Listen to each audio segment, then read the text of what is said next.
তোমরা দেখতে পাচ্ছ এই একটা ড্রাম, অবশ্য আমি এখন বলে দিব এটা কিসের ড্রাম। এটা মূলত প্রত্যেকটা ক্ষেতে যখন শাকসবজি ধান যখন পোকামাকড় আক্রান্ত হয় তখন এটা দিয়ে স্প্রে করা হয়। এটা মূলত স্প্রে হ্যান্ড স্প্রে মেশিন। এটা বেশিরভাগ ক্ষেত্রে আছে চায়নার রপ্তানি করে এগুলো বাংলাদেশে, এগুলো চায়না। তাও এগুলোর বয়স 15 বছর হয়ে গেছে। কাকা কয় বছর বয়স হয়েছে এটার?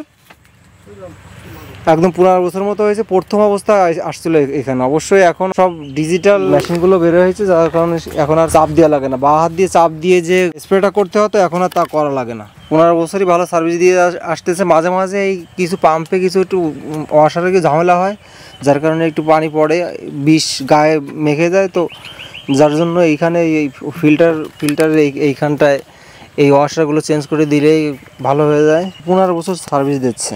হ্যান্ড স্প্রে বীজ দেওয়া মেশিন। অবশ্যই এতে বীজ দেয় এবং এতে অনেক ভিটামিন আছে। কিছু কিছু ভিটামিন আছে পানির সাথে গুলিয়ে স্প্রে করতে হয়। সেটা প্রত্যেকটা গাছ তার গা দিয়েই, গাছের যে ছিদ্র আছে এই ছিদ্র দিয়ে, গাছ পাতার ছিদ্র দিয়ে এই খাবারগুলো গ্রহণ করে। এই যে ওর মুখটা দেখাই, খুলে দেখাই।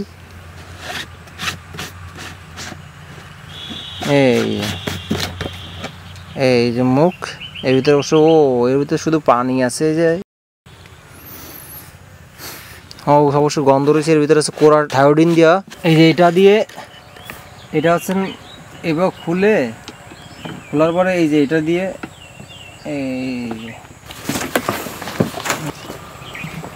এরপরে এই যে এটা দিয়ে হাওয়া দিতে হবে। এভাবে হাওয়া দিলে কী হবে, এইটা গ্যাস হয়ে যাবে, গ্যাস আকারে বেরোবে। এই যে এইখানে এই যে এটা হচ্ছে চাবি, এই যে এটা হচ্ছে চাবি। এই চাবিটা এদিক টান দিলেই, এই যে হাওয়া দিলাম, এই যে চাবি, হাওয়া দেওয়ার পরে চাবি, এই চাবিটা এইরকম দিলেই এই শুরু হয়ে গেল বীজ দেওয়া।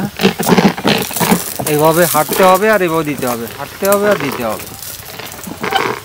এবং পরিমাণ মতো বীজ দিতে হবে। পরিমাণ মতো বীজ না দিলে এতে অনেক ক্ষতি হয়ে যাবে।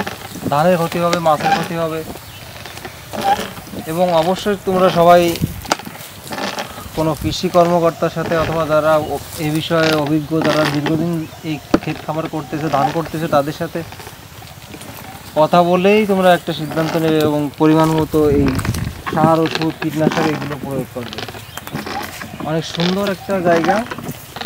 এই যাচ্ছে, এই যে অফ করে দিলাম। এই চাবিটা অন করলেই শুরু হলো।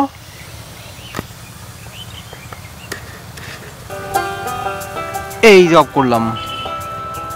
এই যে এটা খুলে দিতে হবে। খুলে দিলে আর অক্সিজেন থাকবে না, আর পানিও পড়বে না, শেষ। এই যে এটা সুন্দর করে বেঁধে রাখতে হবে। এই যে এখানে দিলাম, এই যে দিলাম। আর এইটা ঢুকবে আছে না এইখানে।